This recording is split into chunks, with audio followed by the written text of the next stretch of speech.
মুখ্য অতিথি আজিৰ সভাত উপস্থিত মোৰ অতিকে শ্ৰদ্ধাৰ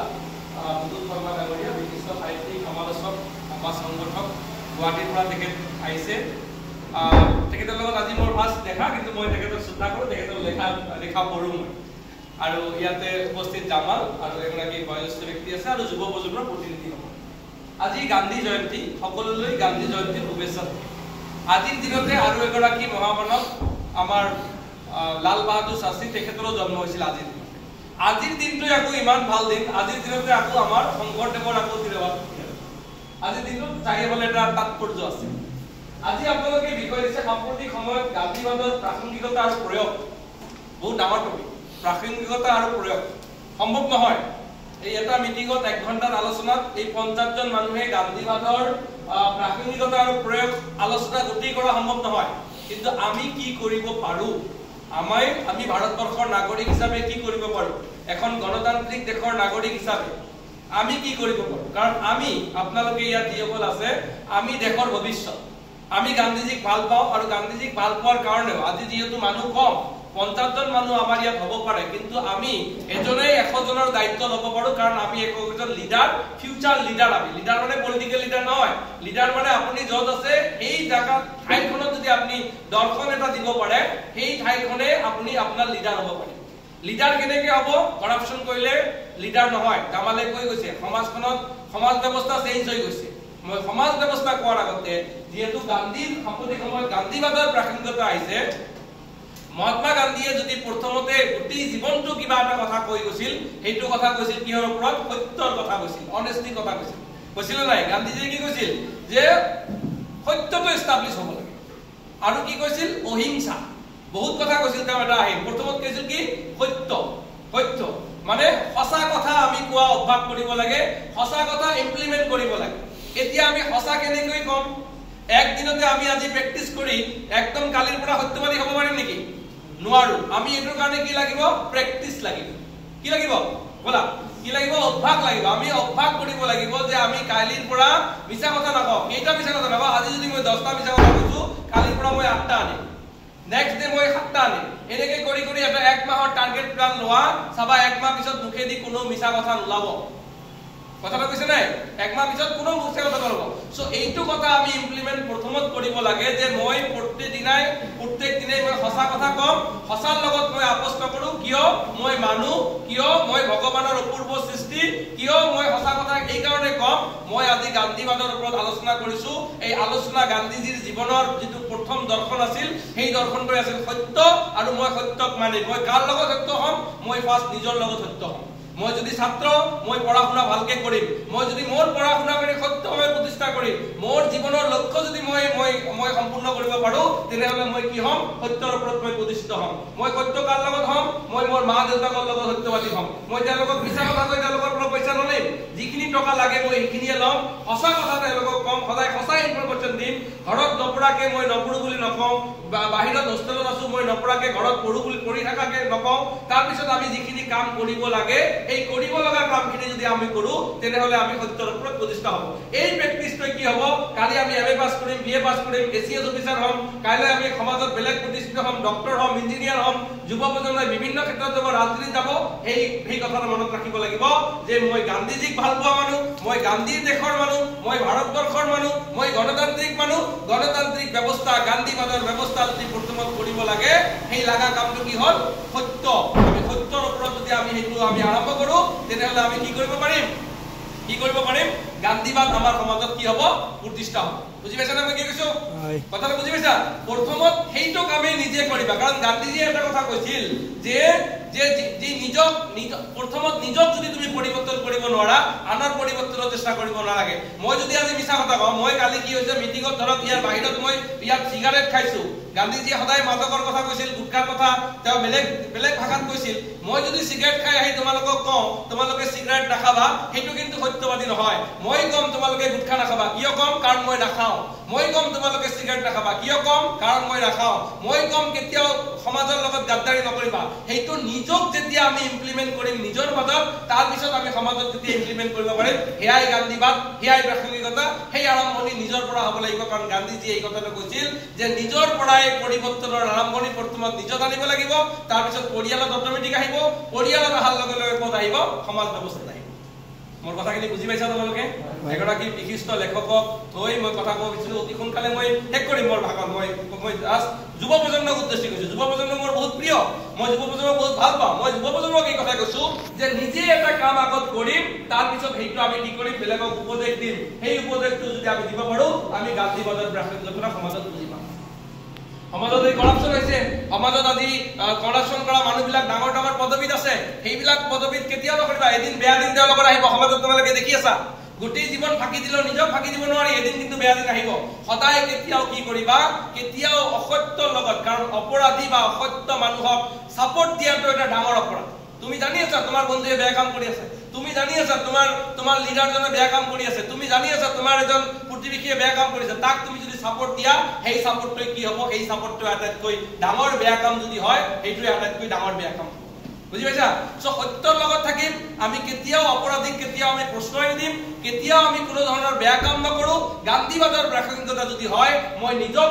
সদায় ভাল পাম কাক ভাল পাম তাৰ পিছত মই পৰিয়ালক ভাল পাম তাৰ পিছত মই কাক ভাল পাম মই দেশখনক ভাল পাম আৰু মোৰ সমাজখনক ভাল পাম সমাজ দেশ ৰাষ্ট্ৰ যদি নিজক ভাল পাওঁ পৰিয়ালক ভাল পাওঁ এয়াই হ'ব গান্ধীবাদ গান্ধীবাদৰ কথা কৈ ফুৰিম তাৰ পিছত মা দেউতাকৰ লগত খুব বেয়া ব্যৱহাৰ কৰিম এয়া গান্ধীবাদ নহয় গান্ধীবাদৰ কথা কৈয়ে ফুৰিম এইফালে মদ খাই থাকিম এয়া গান্ধীবাদ কেতিয়াও হ'ব নোৱাৰে গান্ধীবাদৰ কথা কৈ ভাষণ দি থাকিম কিন্তু নিজৰ পৰিৱৰ্তন নানিম এয়া কেতিয়াও গান্ধীবাদৰ প্ৰাসংগিকতা হ'ব নোৱাৰে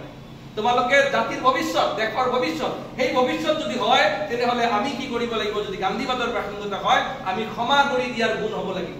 গান্ধীজীয়ে কৈছিল যে হিংসাৰ যি পাৱাৰ আছে তাতকৈ ক্ষমাৰ বহুত বেছি পাৱাৰ সেই পাৱাৰটো আমাক কি লাগিব আমি ইমপ্লিমেন্ট কৰিব লাগিব কিন্তু আমি অলপ কথাতে আমি কি কৰো খং কৰো আমি অলপ কথাতে চিঞৰ বাখৰ কৰো খং চিঞৰ বাখৰ সমাজৰ পৰা নোহোৱা কৰিব লাগে ভাবিবা মই গান্ধীৰ দেশৰ মানুহ মই বাপুজী দেশৰ মানুহ মই মানুহক ক্ষমা কৰি দিম যদি ক্ষমা কৰি দিয়া ভাবা পৃথিৱীখন তোমাৰ কাৰণে ভৱিষ্যত তোমাৰ কাৰণে দৰ্শন তোমাৰ কাৰণে কেতিয়াও তোমাৰ কাৰণে এতিয়া কোনো অসুবিধা নহয় এয়াই যদি আমি এই কিছুমান নিয়ম আজি এটা ইয়াত অনুষ্ঠান পাতিছে গান্ধী জয়ন্তী হৈছে আজিৰ পৰা গোটেই শিকিব নোৱাৰো আজিৰ পৰা আমাৰ ডিউটি হ'ব গান্ধীজীৰ আত্মজীৱনীখন পঢ়া আজিৰ পৰা আমাৰ ডিউটি হ'ব গান্ধীজীৰ বাণীবিলাক পঢ়া আজিৰ পৰা আমাৰ ডিউটি হ'ব গান্ধী কি আছিল তাক ইমপ্লিমেন্ট কৰা এই আলোচনাৰ জৰিয়তে এটা মটিভেশ্যন আমি পাম সেই মটিভেশ্যনৰ জৰিয়তে আমি যিখিনি পাম আমি প্ৰথমত শিকিলো আমি সত্যৰ লগত আপোচ কৰো আমি অন্যায়ক কেতিয়াও সাপোৰ্ট নিদিও অন্যায় কৰা বন্ধু বান্ধৱীকো আমি কেতিয়াও সাপোৰ্ট নিদিও তাৰ পিছত আমি কি শিকিলো আমি কি কৰি দিম ক্ষমা কৰি দিম কাৰণ গান্ধীজীয়ে কৈছিল ক্ষমাৰ যিটো শক্তি সেই শক্তিৰ লগত কোনো হিংসাৰ শক্তিও নোৱাৰে আমি যদি চাওঁ ভাৰত বিৰোধী আন্দোলন ব্ৰিটিছ বিৰোধী যিটো আন্দোলন আছিল ব্ৰিটিছ বিৰোধী সেই আন্দোলনত কি হৈছিল গান্ধীজীৰ এই অহিংসা নীতিয়ে কিন্তু গোটেই বিশ্বক দেখাইছিল অহিংসা দ্যাট মিন্স হিংসা নকৰাকৈও আমি বিশ্বত ভাৰতবৰ্ষৰ দৰে দেশত আমি স্বাধীনতা আনিব পাৰো কিয় পাৰো কাৰণ আমি এই যে পাৱাৰটো আছে অহিংসাৰ পাৱাৰটো বহুত বেছি সেই পাৱাৰৰ জৰিয়তে আমি কি কৰিম আমি স্বাধীনতা আনিব পাৰিম হেয়াই গান্ধীবাদ আৰু এই অহিংসাৰ জৰিয়তে কোনো হিংসা নাই অলপ কাৰোবাৰ লগত বাইক এটা লাগিছে একদম মাৰামাৰি কাটাকাটি সমাজত এয়া গান্ধীবাদ নহয় তাতে মাফ কৰি দিয়া তাতে আলোচনা কৰা নিগোচিয়েশ্যন কৰা কথা পাতি সমস্যাৰ সমাধান কৰা অলপ বিৰোধত লৈ দিয়া কোনোবাই মানুহে সহায় বিচাৰিছে তাক সহায় কৰা ইতিবাচক মানসিকতা প্ৰদৰ্শন কৰা সেইবিলাক যদি আমি যুৱ প্ৰজন্মই কৰিব পাৰো মই ভাবো সমাজত ইতিবাচক পৰিৱৰ্তন আহিব আৰু গান্ধীবাদৰ প্ৰতিষ্ঠা হ'ব গান্ধীবাদ প্ৰতিষ্ঠা কৰিবলৈ বৰ বেছি বিশেষ কাম কৰিব নালাগে নিজক প্ৰথমত পৰিৱৰ্তন হলে আমি গান্ধীবাদ প্ৰতিষ্ঠা ইয়া দেখা নাযায় এয়া দৰ্শন এয়া নহয় যে গান্ধীৰ জীৱনী আমি কৰবাত ৰাখিম গান্ধীৰ বাণী কৰবাত লিখি ৰাখিম আৰু গান্ধীবাদ প্ৰতিষ্ঠা হ'ব নহয় মই গান্ধীবাদ প্ৰতিষ্ঠা কৰিম জীৱনত কালি মই এছিএছ অফিচাৰ হলে কৰাপচনৰ লগত কেতিয়া অৱস্থা কৰোঁ কিয় মই গান্ধীবাদৰ এজন মানে অক্লান্ত সৈনিক সেই সৈনিক যদি তুমি হ'ব বিচাৰা তেনেহলে তুমি কেতিয়াও কিহৰ লগত আপোচ নকৰিবা তেতিয়া তুমি কিহৰ লগত আপোচ নকৰিবা তুমি কেতিয়াও কৰাপচনৰ লগত কেতিয়াও আপোচ নকৰিবা গান্ধীজীয়ে কৈছিল সত্যৰ পথত কেতিয়াও হাৰ নামাৰিবা যদি অনেষ্টিৰ লগত হয় তুমি হাৰি গলেও সঁচাটো সঁচা মিছাটো মিছা ক'ব পৰা হ'ব লাগিব মানুহৰ জীৱনৰ মূল্য তেওঁৰ কৰ্মৰ দ্বাৰা নিৰ্ধাৰিত হয় গান্ধীজীৰ বাণী মানুহৰ যদি জীৱনৰ যি মূল্য আছে কাৰ দ্বাৰা নিৰ্ধাৰিত হয় কৰ্মৰ দ্বাৰা তো তুমি ভাল কৰ্ম কৰিবা নে বেয়া কৰ্ম কৰিবা এতিয়া ভাল কাম কোনটো বেয়া কাম কোনটো কোনে শিকাব তোমাক কোনে শিকাব নোৱাৰে আমি শ্ৰেষ্ঠ জীৱ আমি জানো কোনটো কাম ভাল আমি কৰবাত গৈ এনে গোটেই দিন মোবাইল টিপি আছো, ৰিল চাই আছো, সেই কামটো ভাল নে সময়ৰ কাম বেয়া, নিজৰ কিবা লাভ হৈছে নে বেয়া হৈছে, আমি যদি জানো, যদি লাভ যদি যিটো কাম দ্বাৰা লাভ হয়, যিটো কামৰ দ্বাৰা কাণৰ ক্ষতি নহয়, যিটো কামৰ দ্বাৰা নৈতিকতা স্থাপন হয়, যিটো কামৰ জৰিয়তে আমি সমাজৰ পৰিৱৰ্তনৰ ইতিবাচক কৰিব পাৰো, সেই কামটোৱে কি হ'ব, সেয়াই গান্ধীৰ দৰ্শন হ'ব। আমি কেতিয়াও জীৱনৰ মূল্য আমি নিৰ্ধাৰণ কৰিম আমাৰ কৰ্মৰ জৰিয়তে। আজি মই কি কৰিছো, কি হম, আজি জুবিন গাৰ্গক ইয়াত কিয় গান গোৱা হৈছে, ইয়াত কিয় শ্ৰদ্ধাঞ্জলি দিয়া হৈছে, কাৰণটো এয়া তেওঁ কৰ্মৰ জৰিয়তে মানুহক দেখাই দি গ'ল যে কিমান মানুহ একেলগে ইউনাইটেড কৰিব পাৰে। এয়া কাম সমাজত, মইতো এইটো কথা কওঁ, জীৱনত যি কাম কৰিলেও মানুহৰ ভাল কামৰ সংখ্যা বেছি হ'ব লাগে। যদি ভাল কামৰ সংখ্যা বেছি হয়, সমাজে তোমাক মূল্যায়ন কৰিব। ভাল কাম সমাজত মানুহ হিচাপত ভুল হ'বই, কিন্তু সেই ভুলটো কেতিয়াও পাৰ্মানেন্ট হ'ব নালাগে, সেই ভুলটো সদায় চলি থাকিব নালাগে। ভুল আৰু শুদ্ধটো সদায় থাকিব। সেই যিটো শুদ্ধ, সেই শুদ্ধ পথত আহিবলৈ চেষ্টা কৰিব লাগিব। আজি মই গুটখা খাই আছো ঠিক আছে, কিন্তু কাইলৈ ভৱিষ্যতলৈ গুটখা খালে মোৰ ক্ষতি হ'ব, এইটো মই জানো। সেই জানাৰ পিছতো তুমি যদি পৰিৱৰ্তন কৰিব নোৱাৰা, মানুহ হিচাপত আমি ফেইলৰ হ'ম। গান্ধীজীৰ দৰ্শন আমাৰ মাজত তেতিয়া নাথাকিব। আজি ভুল হৈছে, কালিৰ পৰা মই ঠিক কৰিম। আজি মই চিগাৰেট খাইছো, ঠিক আছে, কালিৰ পৰা মই ঠিক কৰিম। যদি এইটো ঠিক কৰিব পাৰো, তেনেহলে আমাৰ জীৱনক মূল্যায়ন কৰা হ'ব। জীৱনক মূল্যায়ন কেতিয়া হ'ব? গোটেই জীৱন শেষ হোৱাৰ আগতে জীৱনটো মূল্যায়ন কৰিব লাগিব। জীৱনটো মূল্যায়ন কৰিব লাগিব। যৌৱনটো শেষ হোৱাৰ আগত যৌৱনৰ মূল্যায়ন কৰিব লাগিব। চাকৰি কাল শেষ হোৱাৰ আগত চাকৰিৰ মূল্যায়ন কৰিব লাগিব। জীৱনৰ মূল্যায়ন কৰিব লাগিব। প্ৰতিটো কাম যদি আমি শেষ কাম হিচাপত ধৰি কৰো, পাৰফেক্টলি আমি কৰিব পাৰো। আজি মই কথা পাতিছো, মই যদি ভাবো যে ভালকে কথা পাতিম আপোনালোকৰ লগত, ইয়াং জেনাৰেশ্যনৰ লগত কথা পাতিম, মই এই পাৰফেক্টনেছটো যদি আমাৰ মাজত থাকে, তেনেহলে আমি গান্ধীবাদৰ দৰ্শন সমাজত আমি প্ৰতিষ্ঠা কৰিব পাৰিম। বুজি পাইছা মই কি কৈছো তোমালোকে? ভাই বুজি পাইছা নাই? বুজি পাইছা তোমালোকে? মোৰ ছাত্ৰ ছাত্ৰীৰ দৰে মোৰ ছাত্ৰবিলাক হায়াৰ ছেকেণ্ডাৰী পাছ হয় বা ডিগ্ৰী পাছ হয়, কিছুমান LLB পাছ হয়। সো মই এইটো কথাই কৈছো যে জীৱনৰ কৰ্ম, জীৱনটো আমি যদি নিৰ্ধাৰণ কৰিব পাৰো, কৰ্মৰ জৰিয়তে আমি যদি জীৱনটো নিৰ্ধাৰণ কৰিব পাৰো, তেনেহলে কি হ'ব? আমি নিজকে মূল্যায়ন কৰিম, আৰু সেই মূল্যায়ন হ'ব গান্ধীবাদৰ প্ৰাসংগিকতা। আৰু মই কৈছো বিশ্বৰ সৰ্বশ্ৰেষ্ঠ শক্তি যিটো হৈছে, মই হিংসাৰ কথা কলো, এইটো বিশ্বৰ আটাইতকৈ পাৱাৰফুল শক্তি হিংসা। তুমি যদি কাৰোবাক ক্ষমা কৰি দিয়া, মই একদম ডাইৰেক্ট উদাহৰণ দিব পাৰো। কোনোবাই মোক বেয়াকে কৈছে, তাক যদি কয় মই যা মাফ যদি কওঁ, তুমি যিটো শান্তি পাবা তাক প্ৰতিশোধ লৈ কিন্তু সেইটো শান্তি নাপাবা। মোৰ জীৱনত মই বহুতে চাইছে ডাঙৰ মানুহবিলাক ক্ষমা কৰি দিয়ে মানে কি? চবকে ক্ষমা কৰি দিবা। ভাইটি, ভণ্টি, খুৰা, তোমাৰ ফ্ৰেণ্ড, ক্লাছমেট, হোষ্টেলমেট, টিচাৰ, যিমান আছে তোমাৰ লগত যিমান আছে, কোনোবাই বেয়াকে কৈছে তাক তুমি ক্ষমা কৰি দি চোৱা, সি নিজে ইনচাল্টত ভুগিব। আচলতে গান্ধীজীৰ কথাবিলাক মই যদি চাওঁ, এয়া আচলতে শ্ৰুতি স্মৃতি বিভিন্ন দৰ্শনৰ কথা। এই কথাবিলাকে APJ আব্দুল কালামে পিছত কৈছিল, স্বামী বিবেকানন্দও কিছুমান কথা কৈছিল, কিছুমান কথা ৰিপিট হয়, কিন্তু গান্ধীজীৰ দৰ্শন হিচাপত যিহেতু আমি কথা পাতিব বিচাৰিছো, সেই কথাটো কৈছো যে অহিংসাৰ শক্তি যিহেতু বিশ্বৰ সৰ্বশ্ৰেষ্ঠ শক্তি, সেই শক্তিটো আমি সদায় কামত লাগিম। আৰু এটা কথা মনত ৰাখিবা, তুমি যদি সত্যৰ লগত থাকা, কেতিয়াও নিজকে অকলশৰীয়া অনুভৱ কৰিব নালাগে। মনত ৰাখিবা, যদি ভাবা যে মই সত্যৰ লগত থাকিম, জীৱনত কেতিয়াও তোমালোকে অকলশৰীয়া নোহোৱা। সদায় তোমাৰ লগত মানুহ থাকিব, সাপোৰ্ট থাকিবই, কাৰণ বেছিভাগ মানুহ সত্যৰ লগতে আছে। অসত্য মানুহবিলাকৰ কিছুমান হাতত ধন সম্পত্তি সাময়িকভাৱে থাকিব পাৰে, কিন্তু সেয়া কেতিয়াও তেওঁলোকে ভোগ কৰিব নোৱাৰে। সমাজত 2 দিনৰ 3 দিনৰ লাষ্ট 4-5 দিনৰ বাতৰি কাকত চালে তোমালোকে গম পাবা যে অসৎ মানুহবিলাকে কেতিয়াও যি অৰ্জন কৰিছিল অসৎ উপায়েৰে, সেয়াও কিন্তু ভগৱানে তেওঁলোকক ভোগ কৰিব নিদিয়ে। কাৰণ বহুত আছে সমাজত, বহুত নেতা আছে, আজি কোনেও তেওঁলোকক দেখিলে গুড মৰ্ণিং নকয়, কোনেও তেওঁলোকক সালাম নকৰে। কিয় নকৰে? তেওঁলোকে অসৎ আছিল সমাজত, সেইকাৰণে তেওঁলোকে কোনেও তেওঁলোকক কি নকৰে, পাত্তা নিদিয়ে। সেইকাৰণে কৈছো, মই যদি সত্যৰ পথত থাকো, গান্ধীৰ বাণী যদি থাকে, আমি সত্য পথত থাকিম। এই কথা আমি শিকাম। কাক শিকাম? পৰিয়ালৰ মানুহ শিকাম, আমি ভণ্টি শিকাম, আমাৰ ঘৰৰ মানুহখিনি শিকাম যে সদায় সত্যৰ লগত আপোচ নকৰিম। সত্য যদি তুমি থাকা, তুমি কেতিয়াও সমাজত কেতিয়াও কি হ'ব নোৱাৰা, কেতিয়াও তুমি অকলশৰীয়া অনুভৱ কৰিব নোৱাৰা। আমাৰ মাজত আজিকালি হিংসা আছে, প্ৰেম নাই। গান্ধীজীয়ে কিন্তু কৈ গ'ল প্ৰেমৰ কথা কৈ গ'ল। গান্ধীজীয়ে কি গ'ল? মানুহৰ প্ৰেম আৰু একতাই ৱৰ্ল্ডক সলনি কৰি দিব পাৰে, বিশ্বক সলনি কৰিব পাৰে একমাত্ৰ অস্ত্ৰটো হ'ল প্ৰেম। যদি সেই বস্তুটো থাকে গান্ধীজীৰ মাজত, সেই বস্তুটো আমি গান্ধীজীৰ সেই বাণীটো আমি কি কৰিব পাৰিম? আমি প্ৰেমৰ জৰিয়তে বিশ্বক আমি সলাই দিব পাৰিম। সেই বাণীটো আমাক কিন্তু লাগিব। আৰু মানৱতা হিউমেনিটিৰ কথা গান্ধীজীয়ে চিঞৰি কৈ গ'ল যে মানৱতা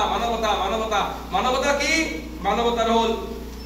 প্ৰকৃত সহানুভূতি। মানুহৰ ক্ষেত্ৰত মানৱতা। কোনো ভাগ নাই মানুহৰ মাজত। হিন্দুস্তানত আছো, গোটেই বিশ্বৰ মানুহ আছো, কোনো ধৰণৰ মানুহৰ মাজত ভাগ নাই, মানুহৰ মাজত কোনো ধৰণৰ ভেদাভেদ নাই। আমি মানুহ হিচাপত সকলোৱে এক,